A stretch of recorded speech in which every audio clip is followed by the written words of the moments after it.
besoj që akt gjykimi i gjykatës kushtetuese i fundit e ka sqaruar që seanca e fundit realisht ka shku gjithçka mirë me vetmin përjashtim që ka qenë mosvotimi i deputetëve të opozitës. Pra, ajo ka qenë shkelja e vetme kushtetuese që ka pamundsu konstituimin e kuvendit pra përmes zgjedhjes së nënkryetarit të pestë.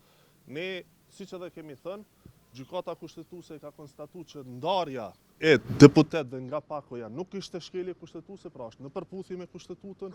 Gjithashtu ka konstatuar që deputeti apo nënkryetari i pestë duhet të vijë nga deputetët që janë përfaqësues të komunitetit jo shumicë serb. Në asnjë pikë, në asnjë paragraf, në asnjë fjali nuk përmendet që kjo drejt i takon ekskluzivisht listës serbe.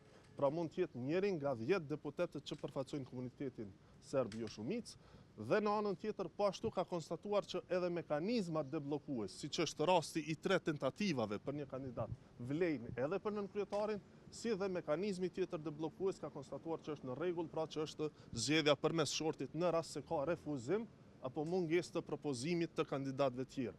Dhe kuvendit, deputetëve, 120 deputetëve u takon që të bëjnë çmos, pra që të votojnë fillimisht, pra për kundër ose abstenim, me mos ta shkelin kushtetutën, siç kanë bërë disa deputetë të opozitës në seancën e kaluar, si dhe në anën tjetër edhe kur të votojnë, pra ta kenë parasysh interesin shtetëror parasysh në mënyrë që pra të votohet për një kandidat i cili do t'i merrte votat. Siç e dim herën e fundit, zotri Nenad Drashić kishte marrë 56 vota, pra krejt çfarë nevojiten janë edhe 5 vota nga 52 deputetët shqiptar për ta konstituar kuvendin dhe për ta përfunduar këtë sag. Faleminderit shumë.